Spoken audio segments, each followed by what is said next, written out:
నమస్తే, welcome to లియా news.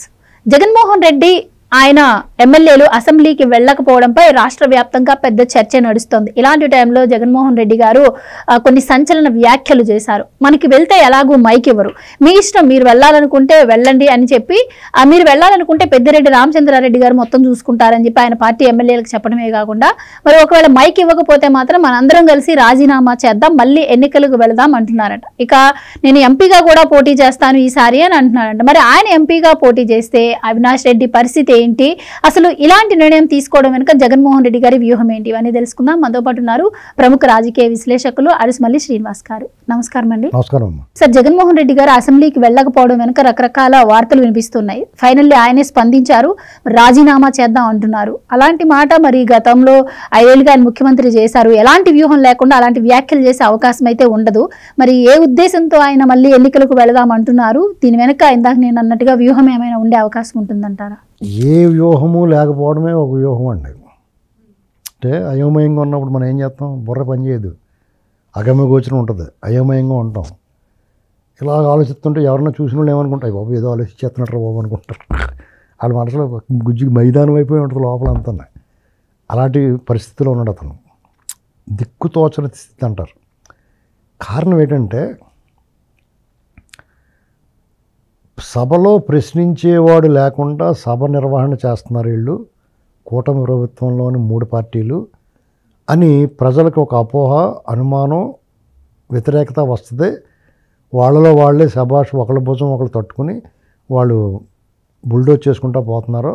ప్రశ్నించేవాళ్ళు లేక ఇలా వాళ్ళ పరిపాలన అధ్వానంగా సాగుతుందని చెప్పాలనుకున్నాడు అతను. అవును, అంటే చెప్పాలనుకుని చంద్రబాబు నాయుడు గారు వాళ్ళు కూడా కొంచెం విలువలు కలిగిన మనుషులు కాబట్టి పవన్ కళ్యాణ్ గారు, చంద్రబాబు గారు ఏదన్నా ఒక ఆరోపణ నిందేస్తే దాన్ని తుడుచుకోవడానికి ట్రై చేస్తారు. వాళ్ళు తిరిగి ఇంకో బకెట్ వేసారు. ముందు తుడుచుకుని తర్వాత చూస్తారు. కాబట్టి మీరు నాకు దమ్ముంటే ప్రతిపక్ష హోదా ఇస్తే, నాకు టైం ఇస్తే, అది ప్రతిపక్ష హోదా ఇస్తే అనేటువంటి అప్సైడ్ నీకు ఎలాగెత్తారా బాబు అని బుజ్జగించి మారాం చేసి చెప్తున్నారు. నీకు రాదురా నాన్న, మనం అక్కడికి వెళ్ళకూడదురా బాబు అని చెప్తారు, పిల్లలు చెప్తారు కదా, అలా చెప్తున్నారు. అయినా సరే ఆ 2 కాళ్ళు కింద కొట్టుకుంటూ ఎడుతున్నాడు. పడేళ్ళమని ఒకటి అయితే కుర్రోడు సెట్ అవుతాడు. ఇతను ఏలా తాడి చెట్లో ఉన్నవాడిని 7 వెళ్ళినోడిని ఏం చేస్తారు, మళ్ళీ చెప్తున్నారు. ఇప్పుడు ఏం చెప్తున్నాడో, ఇదేదో వీళ్ళు ప్రతిపక్ష హోదా ఇచ్చిలా లేరు అని, నాకు మైక్ టైం ఇవ్వాలని మైక్ ఇవ్వాలన్నాడు. నువ్వు రారా బాబు, నీకు మైక్ ఇస్తాం, మేము టైం ఇస్తాం అని చెప్తున్నారు వాళ్ళు. అది ఎంత, నాకు గంట ఇవ్వాలంటున్నాడు. లోపల కింద 4 గంటలు ఇవ్వాలంటాడు. ఇప్పుడు వాళ్ళకి వంకలేని డొంకెట్టుగా ఏడ్చినట్టు ఉంటుంది వాళ్ళు ఎవరు అంతా. ఇక్కడ అతను వైఖరిలో మెల్లమెల్లగా మార్పు రావడం కాను. ఇప్పుడు ఏమంటున్నాడు, అవసరమైతే మనం రాజీనామాలు చేద్దాం అంటున్నాడు. రాజీనామాలు దానికి ఇప్పుడు ఏదన్నా ఒక మాట చెప్పామనుకోండి, ఒక నిర్ణయం తీసుకున్నాం అనుకోండి, దానికి ఔచిత్యం ఉండాలి. ఔచిత్యం అంటే ఏంటంటే, ఇదిగో నేను ఎమ్మెల్యే రాజీనామా చేస్తున్నాను అని ఏ బేస్ తోటి మళ్ళీ ఎన్నికలకు వెళ్తాడు అతను? ఏమని చెప్పి ఓటు అడుగుతాడు? నేను గెలిస్తే ఏం చేస్తానని చెప్తాడు. మళ్ళీ గెలిచాడు అనుకోండి, నేను ఏం చేస్తానని చెప్తాడు? నువ్వు ఇప్పుడు ఆల్రెడీ ఎమ్మెల్యేగా ఉన్నావు, నువ్వు అసెంబ్లీకి వెళ్ళట్లేదు, ప్రజా సమస్యలను ప్రస్తావించట్లేదు, తిరిగి నువ్వు రాజీనామా చేసి వాళ్ళు రమ్మన్నా వెళ్ళట్లేదు. ఇప్పుడు మళ్ళీ రాజీనామా చేసి ఎమ్మెల్యేగా చేసి నువ్వేం ఉద్ధరిస్తావు? అంటే కూటమి ప్రభుత్వం పట్ల ప్రజల్లో బాగా వ్యతిరేకత ఉంది. ఆ వ్యతిరేకతే మనకి ఓట్లుగా మారుతాయని కూడా నిన్న జగన్మోహన్ రెడ్డి గారు ఆ వ్యతిరేకత వాళ్ళలో ఉంటే వాళ్ళు నీకన్నా ముందే నీకు ఛాన్స్ ఇచ్చేస్తారు. నీకన్నా బుర్ర ఎక్కువ ఉన్న వాళ్ళే కదా జాతి చూసుకుంటారు. నిన్న కాక మొన్న పులివెందులు ఏం జరిగింది, జడ్పీటీసీలో ఎప్పుడో జమ్మనాలు ఏం జరగలేదు కదా, నిన్న కాక మొన్నే కదా. కాబట్టి నువ్వే ఆలోచించుకోవాలి. ఇటువంటి 11 వచ్చినాయి నీతో కలిపి, జగన్మోహన్ రెడ్డితో కలిపి, అది 1-2 అయిపోయినాయి అనుకోండి, అప్పుడు తలెక్కడెట్టు ఉంటాడు అతను. చేత ఆలోచన కూడా ఉంటుంది, ఒకవేళ దెబ్బ అయిపోతామేమో. అంటే అధికారంలో ఉన్న పక్షం ఇంకా 4 ఏళ్ళు అధికారంలో ఉంటే, 3.5 ఏళ్ళ పైన అధికారంలో ఉన్న పార్టీ ఉప ఎన్నికలు వస్తే వాళ్ళ దగ్గర నుంచి పెన్షన్లతో సహా అన్నీ సక్రమంగా అందుతున్నప్పుడు, సంక్షేమ పథకాలు అంతా లిక్విడ్ రూపంలో, డబ్బు రూపంలో, మిఠాయి పొట్లాలు, ఖర్జూరం పొట్లాల కింద అందుకున్నప్పుడు ప్రజలు వాళ్ళని కాదని నీ శోకవదనానికి ఎందుకేస్తారు ఓటు? నిత్యము శోకించేవాడికి, అరాచకం సృష్టించేవాడికి, నేను కోసు తినేస్తాను చంపేస్తాను అని వాడికి ఎందుకు వేస్తారండి ఓటు ఎవడన్నా? ఒకవేళ నీ మీద ప్రేమ ఉన్నా మళ్ళా నీకు ఓటేస్తే నీకు అధికారం వస్తుంది అనుకుంటే, నువ్వు మళ్ళీ ముఖ్యమంత్రి అవుతావు అనుకుంటే, వీళ్ళు మళ్ళీ ఎక్కడా కనపడరు అనుకుంటే, వీళ్ళ బెడద ఉండదు అనుకుంటే అప్పుడు నీకు వేస్తారు ఓటు. జనం కూడా ఏం చేశారు, లాస్ట్ టైం కూడా 5 ఏళ్ళు మూసి కూర్చున్నారు. ఎప్పుడైతే నిన్ను దింపే అవకాశం వస్తుందో అప్పుడు కపక్కని దింపేసి వెళ్ళిపోయారు, కుర్చీలాగా. కానీ జగన్మోహన్ రెడ్డి గారికి గతంలో ఒక్కసారిగా ఊహించని మెజారిటీ 175 సీట్లకి 151 రావడం, ఇప్పుడు ఒక్కసారిగా పడిపోవడం ఆయన ఇప్పటికీ జీర్ణించుకోలేకపోతున్నట్టుగా అనిపిస్తుంది. ఎందుకంటే మొన్నటి వరకు ఈవీఎంల నెపం, లేదంటే చంద్రబాబు గారు అలవిగాని హామీ ఇచ్చి అవి ప్రజలు నమ్మి ఓట్లేశారు, నా మీద వ్యతిరేకత కాదు, ఈవీఎంలలో ట్యాంపరింగ్ జరిగింది. ఇప్పుడేమో ఉన్న ఎమ్మెల్యే పదవిని కూడా ఆయన స్వీకరించలేకపోతున్నారు, అసెంబ్లీకి రాకుండా మళ్ళీ ఎంపీగా పోటీ చేస్తా అంటున్నారు. అసలు ఏంటి జగన్మోహన్ రెడ్డి గారికి అంటే? వాళ్ళు తలుచుకున్నది ఒకటైతే జరిగింది ఒకటైంది. ఇప్పుడు ఒక ఊరు రాజు ఇంకో ఊరు బంటుతో సమానం అండి. ఎప్పుడైతే ఈయన అధికారం కోల్పోయాడో ఇవాళ అతను ఎందుకు కొరగాని వాళ్ళ కనిపిస్తున్నాడు. అధికారం వెలగబెట్టి అహంకారం చూపించి అతిశయం ఆడంబరంతో ఉన్నవాడు ఒకసారి అధికారం కోల్పోతే ఏమవుద్దంటే ఒక రకమైన మానసిక అస్వస్థత వస్తుంది. అంటే పిచ్చి గట్ట అంటే బాగోద్దని అలాగంటున్నాను నేను. అర్థమైందండి? దానికి కొంచెం బెంగ వచ్చేస్తుంది మనిషికి. అందులో ఏం మాట్లాడుతున్నారో తెలియకుండా మాట్లాడేస్తారు. అందుకనే రాజకీయాల్లో నాయకుడిగా ఉండి అధికారంలోకి రావాలనుకునేవాడు మాట్లాడకూడని భాష కానీ మాటలు కానీ ఏమన్నా అయ్యే మాట్లాడుతుంటారు. చూడండి, కాలు తిన 7-8 నెలల నుంచి అతను బయటకు వచ్చినప్పుడు అలా మాట్లాడి సరే అది చూసి కూడా వాళ్ళు కొట్టలేరు. ఒకవేళ అతను రాజీనామా చేస్తే, సపోజ్ అతను అందరి చేత రాజీనామా చేయించి లేకపోతే ఏదైనా టెస్ట్ పెడదాం అనుకున్నా అందరి చేత రాజీనామా చేయించాల్సిన అవసరం లేదు. వాళ్ళ తమ్ముడు అవినాష్ రెడ్డి అలా జైల్లో పోతాడు కదా, రేపు మాపు ఆ ఎంపీ సీట్ ఖాళీ చేయించి తను పోటీ చేయొచ్చు ఎంపీగా. ఈ బెడద వదులుతుంది ఈ అసెంబ్లీకి రమ్మని అడుగుతూ మానేస్తారు. ఆ ఆలోచన కూడా ఉంటే ఉండొచ్చు మీరు చెప్పింది. ఎందుకంటే పార్లమెంట్కి పోతా గుంపులో గోవింద అందరితో కూడా అలా కూర్చొచ్చి ఎవరి చేతులు పిచ్చుకున్నా ఎవడేం పట్టించుకోరు అక్కడ.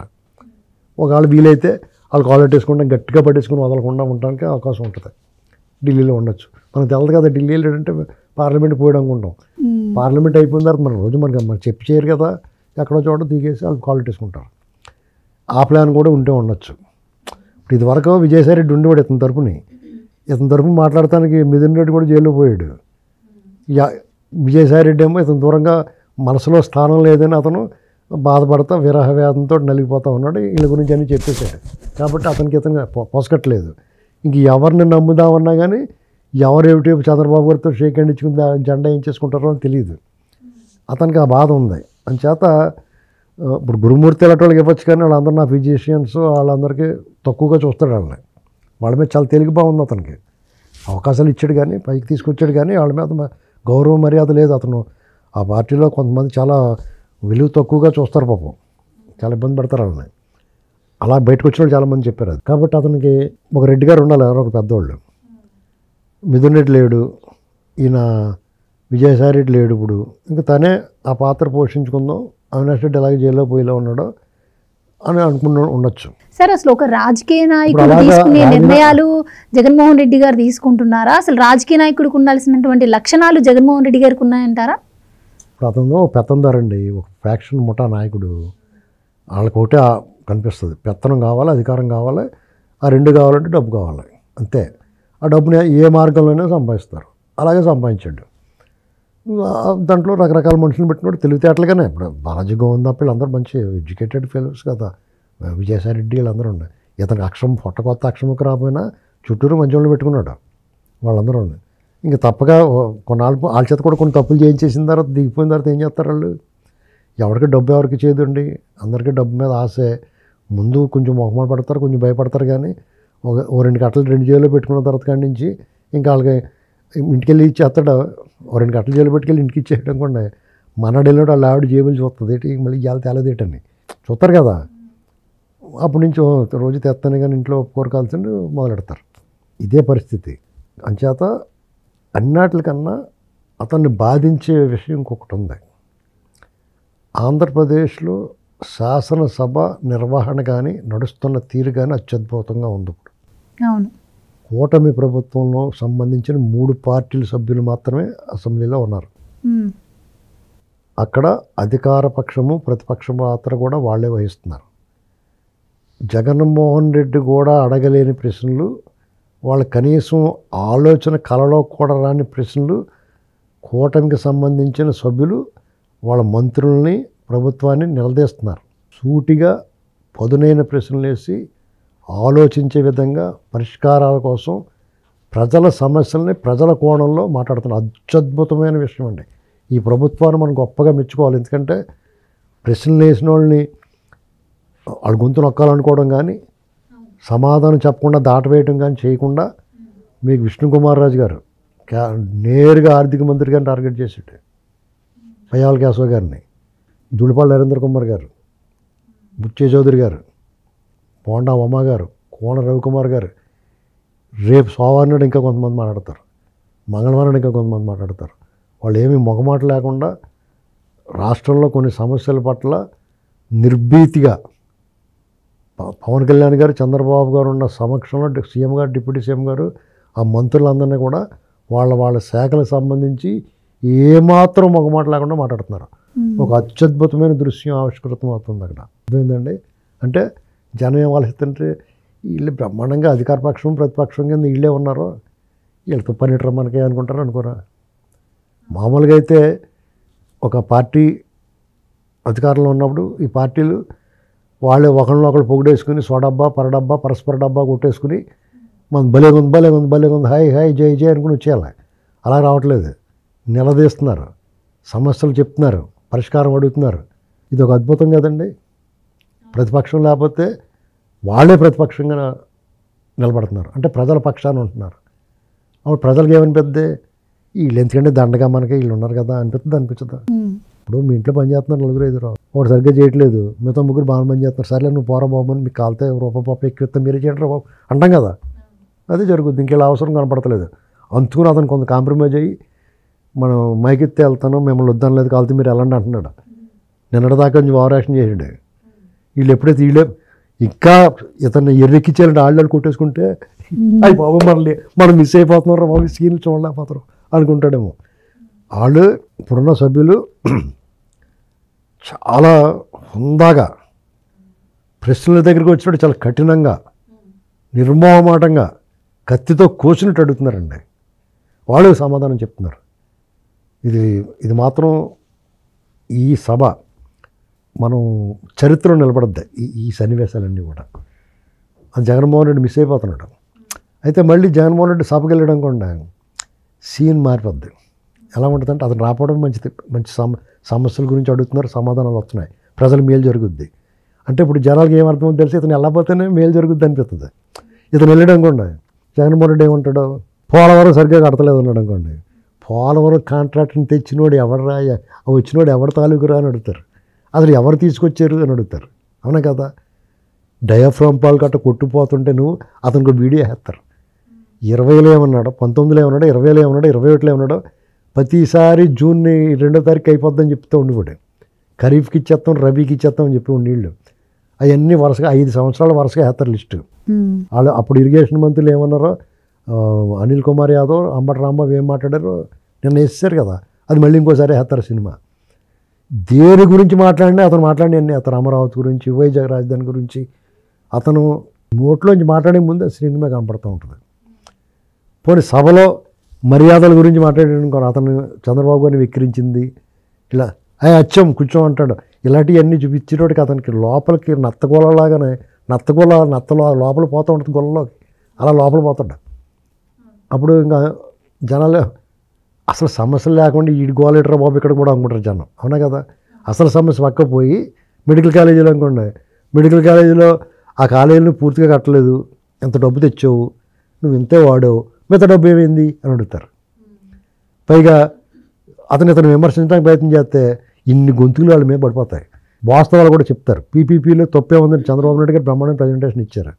నువ్వేమైనా పూర్తి చేసావా, ఇలాంటివన్నీ వచ్చేస్తాయి. అంటే ప్రజల సమస్యలు చాలా వరకు పక్కన పడిపోయి జగన్మోహన్ రెడ్డి వీళ్ళని బద్నామం చేయాలనుకున్నాయి తీసుకొస్తాడు. దాన్ని వాళ్ళు సమర్థవంతంగా తిప్పికొట్టేస్తారు. రభస కింద ఉంటుంది. ఈ లోపల నేను బయటకు పోతున్నాను అంటాడు.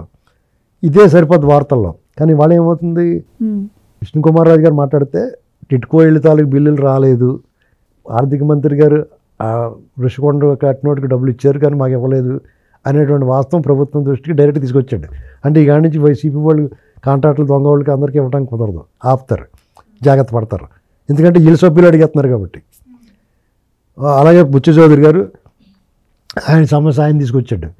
దూలిపాళ్ళ నరేంద్ర కుమార్ గారు టిట్కో ఇళ్ళ గురించి వాటి గురించి మన మంత్రి గారు సమాధానం చెప్పారు.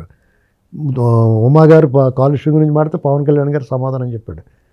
అలాగే మన నాదెండ్ల మనోహర్ గారు అందరూ వీళ్ళు ఏం చేస్తారు, ఓరు బాబు వెళ్ళాడు మన వాళ్ళు దొప్పుతున్నారా బాబు అని జాతకం ఉంటారు. వాళ్ళు కూడా సమాధానం నువ్వు చెప్పి కొలిది అడుగుతారు ప్రశ్నలు. అలా అంటే అక్కడితో కట్ అయిపోద్ది. కానీ చిన్నపిల్లలు కూడా చూడు మళ్ళీ విసిగెచ్చేస్తుంటారు, ఒకటి అంకలు ఒకటి ఆ ప్రశ్నలు చార్టర్ బాక్స్ లాగా అడుగుతూ ఉంటారు.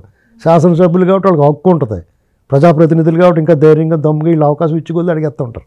వీళ్ళని చూసి రేపు ఇంకా అడిగేస్తారు, చూడండి సోమవారం నాడు ఇంకో 10 మంది అడుగుతారు రకరకాల సమస్యల మీద. కాబట్టి ప్రధానంగా ఏమవుతుందంటే అధికారులు అందరూ కూడా అప్పుడున్న వాళ్ళు ఇప్పుడు ఉన్నారు ఓపెన్గా చెప్పి కూర్చోతారు. అసలు ఆ ప్రభుత్వంలాగా కనపడుతుందని మనందరం మాట్లాడుకునే మాటలు సభలో మాట్లాడుతున్నారు వాళ్ళు. అప్పుడు ఏమనిపిస్తుంది ప్రజలకి, వీటితో పని ఉందరా మనకి, అన్నీ వాళ్ళే మాట్లాడుతున్నారు కదా, ఇది సమస్య అండి. అంచేత అతనికి బెంగ వచ్చేసింది జగన్మోహన్ రెడ్డికి. థియేటర్లో బాబు మన అవసరం లేకుండా పోతుంది, ఇక్కడ మనం ఏదో బెదిరిద్దాం అనుకుంటున్నాం వాళ్ళు ఏదో రకంగా మనం ఉండాలని కోరుకుంటారు, ఎంటర్టైన్మెంట్ మిస్ అయిపోతున్నారు వాళ్ళు. నిజంగా అది మిస్ అవుతున్నారు ఎంటర్టైన్మెంట్. ఇతని హావభావాలు ఇతని శాస్ట్లో చూడాలని చాలామందికి శాడిస్టులు లాంటి మాట్లాడటం ఉంది. అప్పుడు రెచ్చిపోయాడు కదా, ఇప్పుడు ఏం చేస్తాడో చూద్దామని ఆ అవకాశం అతను ఇవ్వట్లేదు. Thank you so much sir. Please subscribe to Leo news for more videos.